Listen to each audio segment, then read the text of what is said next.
마리아와 요셉은 시므온을 알지 못했습니다. 시므온도 마리아와 요셉을 알지 못했고요. 더욱이 생후 40일째 되는 사내아이를 시므온이 알 수 없었습니다.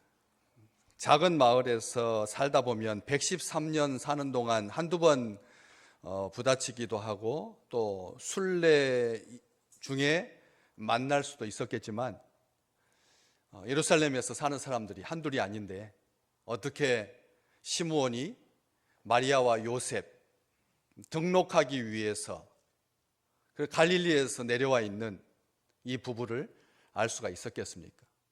절대 모르지요.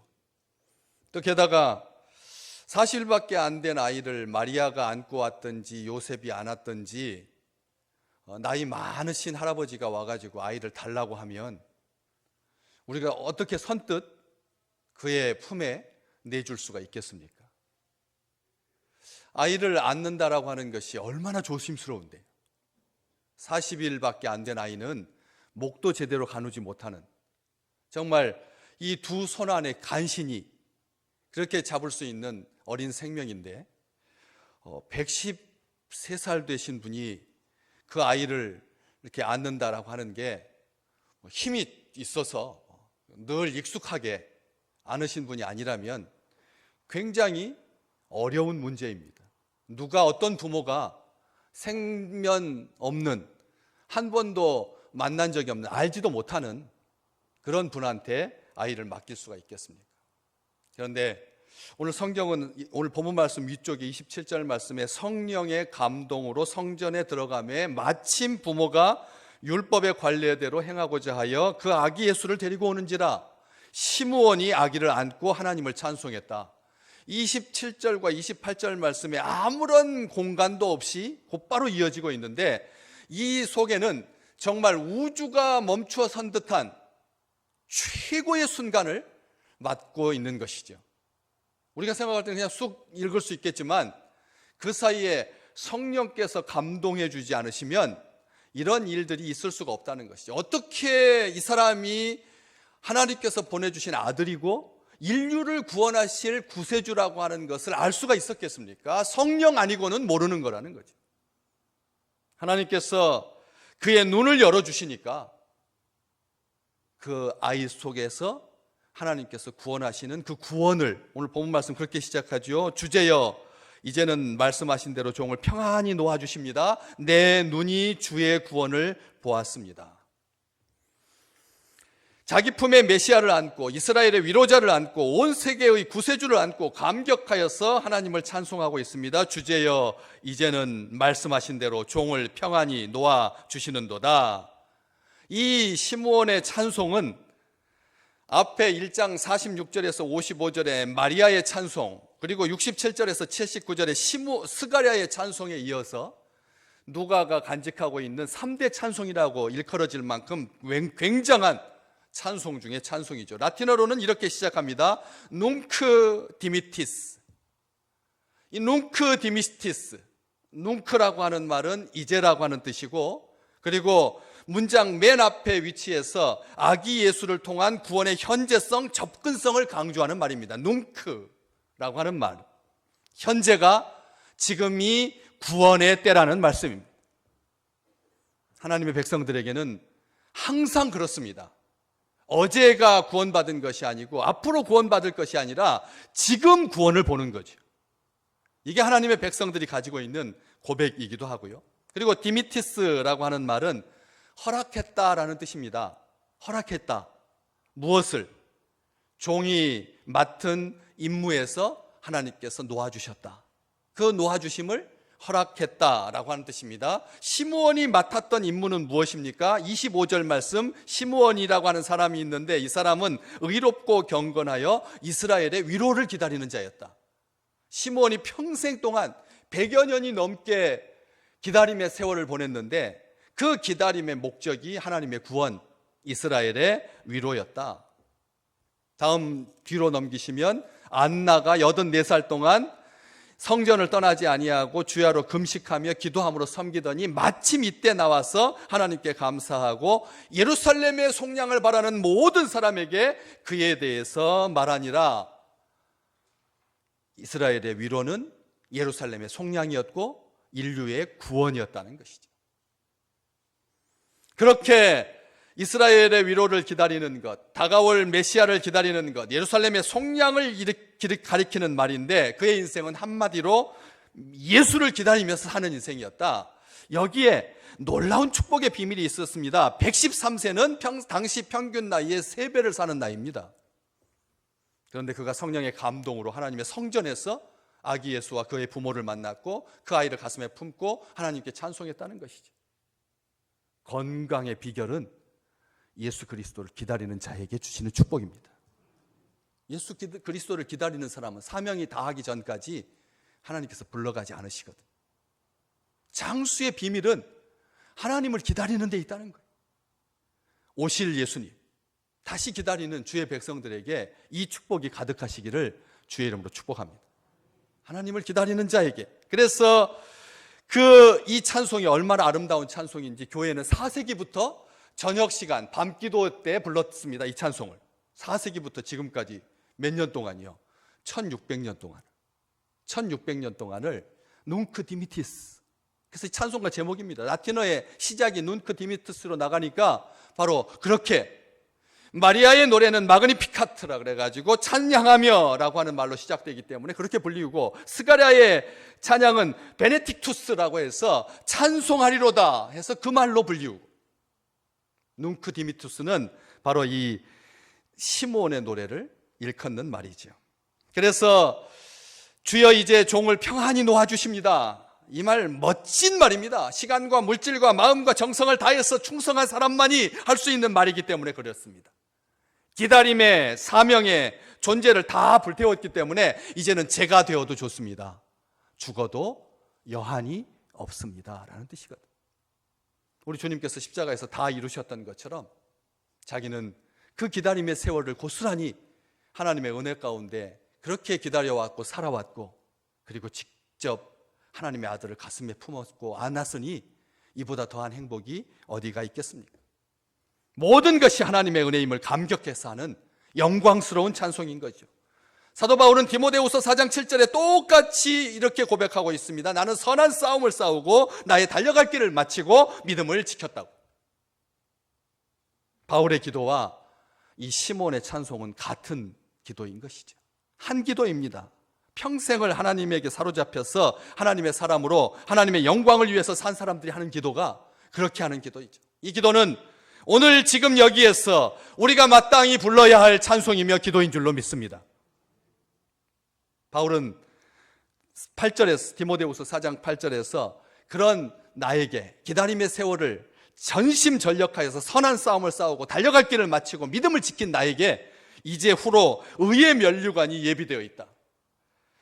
주 곧 의로우신 재판장이 그날에 내게 주실 것인데 나에게뿐만 아니라 주의 나타나심을 사모하는 모든 자에게도 그리하실 것이다. 이렇게 축복하고 있습니다.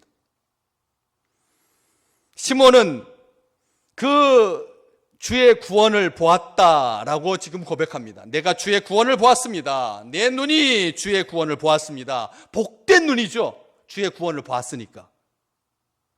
이 눈, 아름다운 눈, 건강한 눈, 행복한 눈, 노령이 되어가지고 시력을 거의 잃어가지고 아무것도 보지 못했을 수도 있습니다.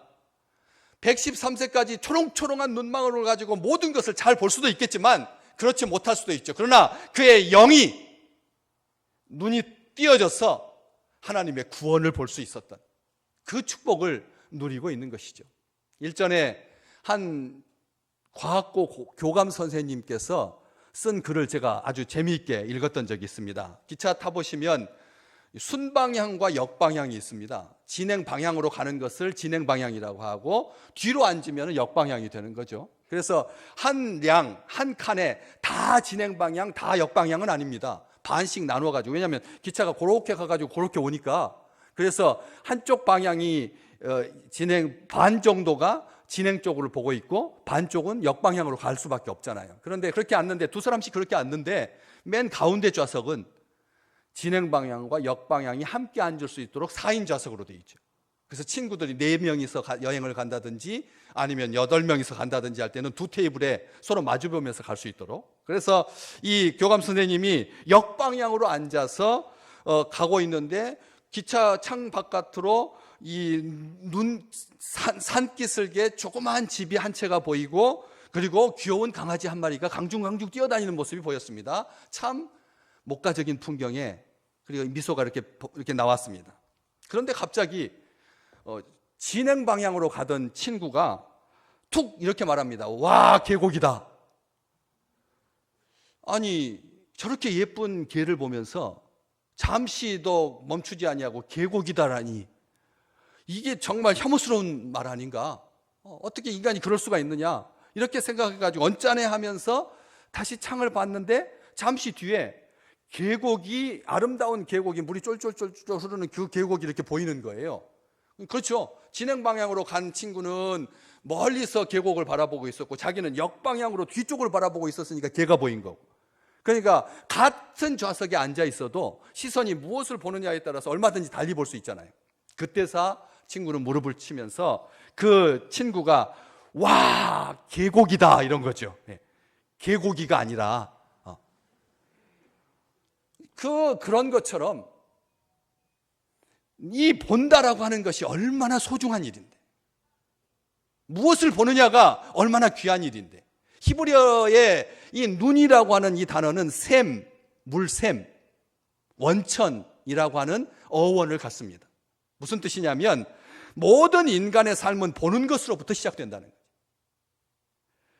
언제 어디서 무엇을 보느냐, 어떻게 보느냐에 따라서 인생이 결정된다는 말입니다. 내 눈이 보는 것이 내 몸을 이끌고 내 생각을 이끌고 내 마음을 이끌어서 결국은 내 눈이 내 인생을 이끈다 라고 하는 고백이 담겨 있는 표현입니다. 의미입니다. 한자에는 이 보는 것과 관련하여서 무려 5가지 한자가 있습니다. 이 볼견자, 이 볼견자는 사물의 외형이나 현상을 자기 식대로 보는 겁니다.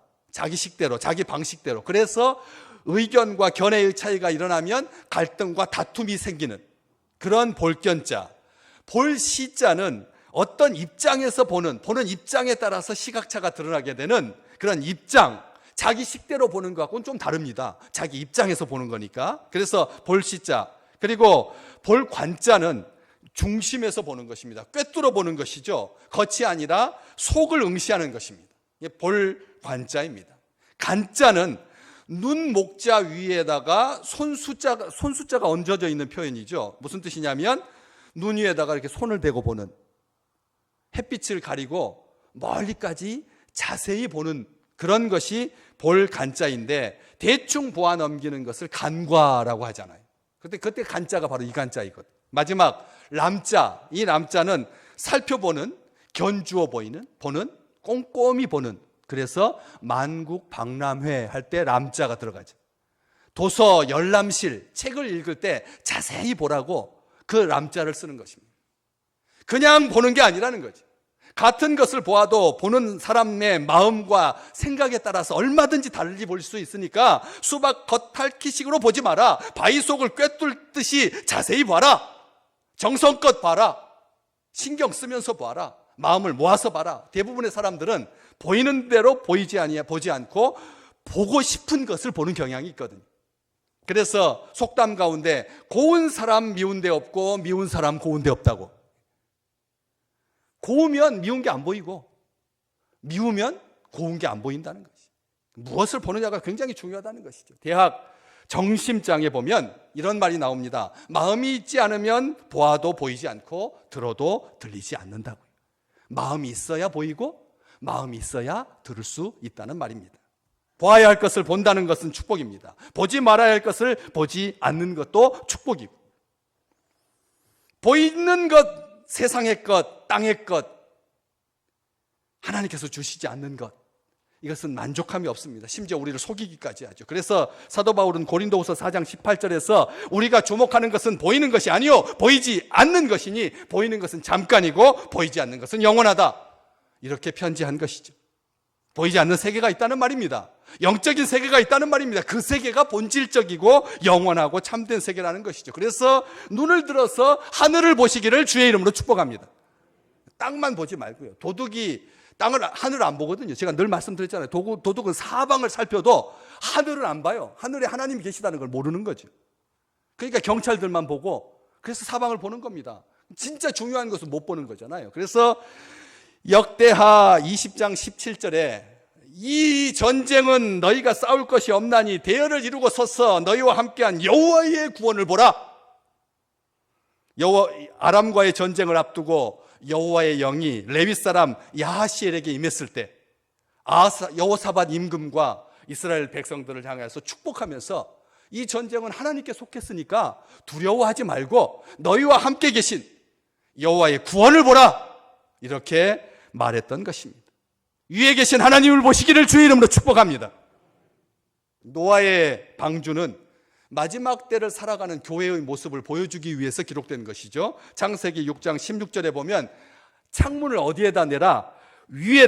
위에서부터 한 규빗 거리, 한 규빗에 내라. 위에서부터 한 규빗 45cm 되는 천장에다 내라는 말입니다. 우리 교회도 창이 있지만 저 위에 있는 창처럼 창문을 옆에다 내지 말고 위에다 내라. 무슨 뜻입니까? 출입구는 하나이고 창문은 천장 쪽에 내라. 이 말은 뜻은 세상을 향해서 어지러운 연문은 막고 고용하게 나를 사랑하시고 나를 보호하시고 나를 인도하시는 하나님께 시선을 고정하라는 뜻이죠. 주님을 보라는 말씀입니다. 나를 사랑하시고 나와 함께 계시고 나를 보호하시며 나를 인도하시고 나를 위하시는 믿음의 주요 온전케 하시는 예수 그리스도를 바라보시기를 주의 이름으로 축복합니다. 온전한 마음으로 주님을 바라보는 눈이 복된 눈인 것이죠. 그래서 주님은 제자들을 돌아보시면서 조용히 이렇게 말씀하셨습니다. 누가복음 10장 23절과 24절 같이 읽어볼까요? 너희가 보는 것을 보는 눈은 복이 있도다.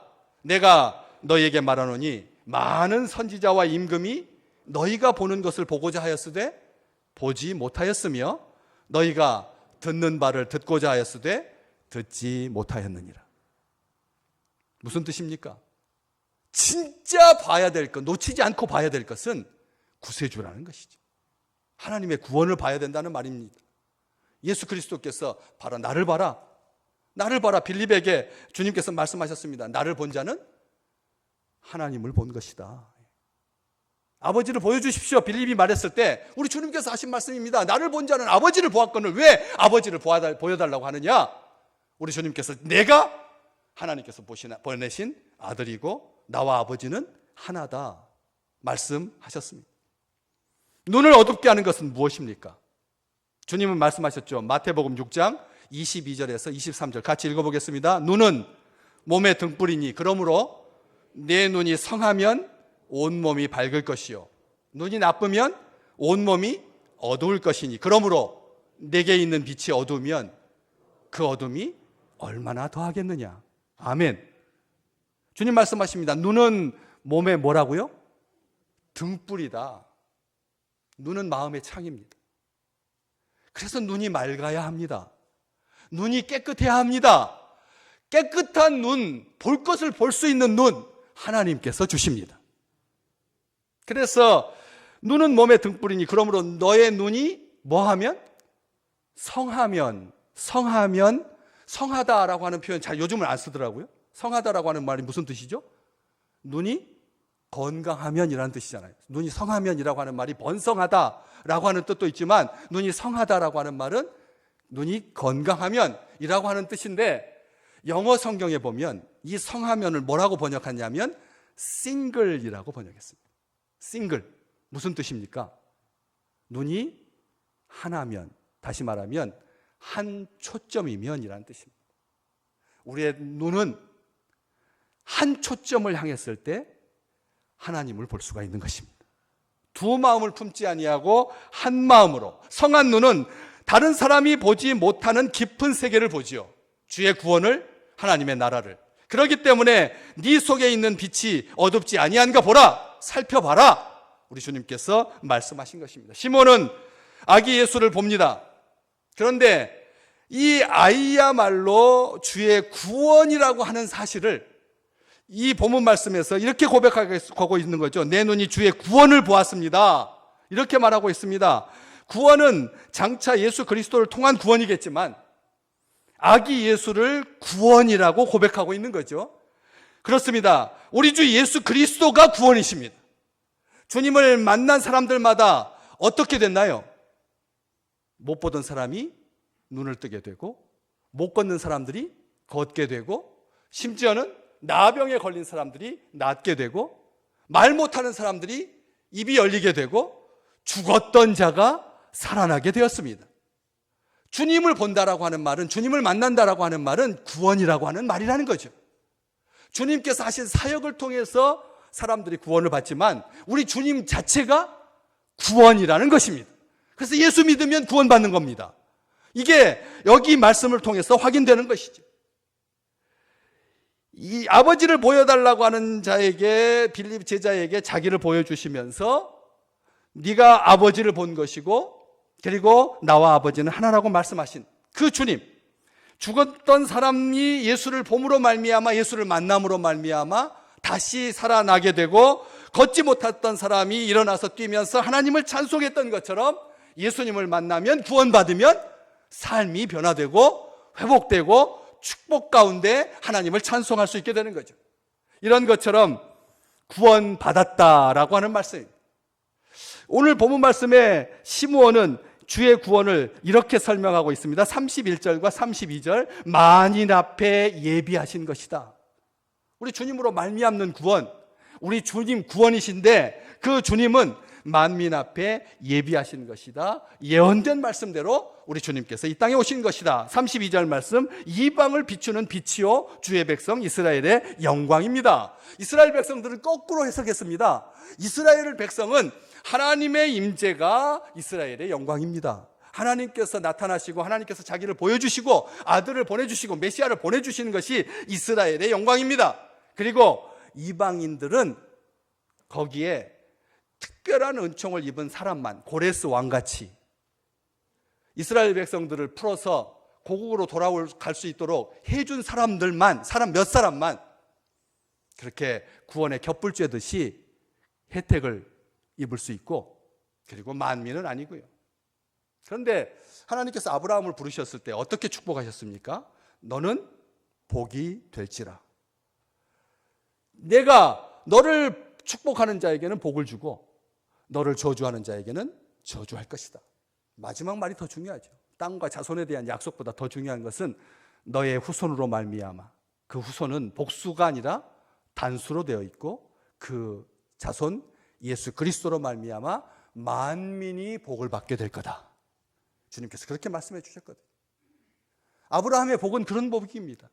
자기만 314명이나 되는 사병을 거느릴 만큼 부해지는 것이 인생의 목적이 아니라 아브라함과 그의 후손을 통해서 주변에 있는 사람들이 복받는 것이 하나님의 은혜이고 하나님의 축복이라는 거예요. 이게 진정한 복이라는 것이죠. 그래서 오늘 본문 말씀 뒤쪽으로 넘기시면 3장 4절부터 6절까지 쭉 말씀하시면서 선지자의 이사야 책에 이런 말씀이 기록되어 있지 않느냐 하면서 이사야서 40장 3절 말씀을 인용합니다. 누가가 인용하면서 맨 마지막 절 6절 말씀, 3장 6절 말씀 한번 같이 읽어볼까요? 모든 육체가 하나님의 구원하심을 보리라 함과 같으니라. 무슨 뜻입니까? 예수 그리스도를 보는 것은 하나님의 구원을 보는 것이고, 그리고 6절 말씀에 있는 것처럼 3장 6절에 있는 말씀처럼 모든 육체가 하나님의 구원하심을 보는 것이라는 것이죠. 예수 그리스도는 이방을 비추시는 구원의 빛이실 뿐만 아니라 주의 백성 이스라엘의 영광이다. 그렇기 때문에 시므온은 주의 구원이 만민 앞에 예비하신 것이고, 주님은 온 세상 만민을 위해서 오신 구세주이고 열방의 빛이시며 이스라엘의 영광이다. 이렇게 말하고 있는 겁니다. 시므온이 누렸던 그 영광을 우리 믿음의 백성들이 2022년 가득 가슴에 누리시기를 주의 이름으로 축복합니다. 요한복음 1장 14절에 있는 그 영광, 주님 안에서 시므온이 아기 예수를 가슴에 안고 그 영광을 보는 것이죠. 주의 구원은 영광임을, 만민에게 구원을 베푸시는 그 은총을 예비하신 것이 성취된 것임을, 이방을 비추는 빛이심을, 주의 백성의, 특별하게 이스라엘의 영광임을, 말씀이 육신이 되어 우리 가운데 거하신 그 영광, 아버지의 독생자의 영광, 은혜와 진리가 충만한 그 영광을 시므온이 온전하게 누릴 수 있었던 것입니다. 진정 누가는 이 모든 것이 이사야를 통해서 약속하신 하나님의 말씀이 성취된 것이다, 누가복음 3장 6절에서 확인해 주듯이 모든 육체가 하나님의 구원하심을 보는 것, 이것이 하나님의 뜻입니다. 예수 믿는 백성들만 하나님께서 구원해 주시는 것이 아니라, 우리가 이제 아시잖아요. 조금만 더 참으면 됩니다. 조금만 더 참으면 됩니다. 오미크론 피크를, 정점을 넘어가지고 유럽과 미국이 이제 밑으로 쫙 꺾이기 시작했으니까 이것을 보면서 독감보다 그렇게 센 거 아닙니다. 조금만 만나는 거 좀 자제하고 거리 좀 두면, 마스크 조금만 더 쓰면 됩니다. 지금 마지막 말들이 얼마나 많습니까? 그런 속에서 진짜 눈을 열어서 하나님께서 우리와 함께 계시고 우리를 기뻐하시며 우리를 위하시는 하나님의 영광을 보시기를, 주의 구원을 보시기를 주의 이름으로 축복합니다.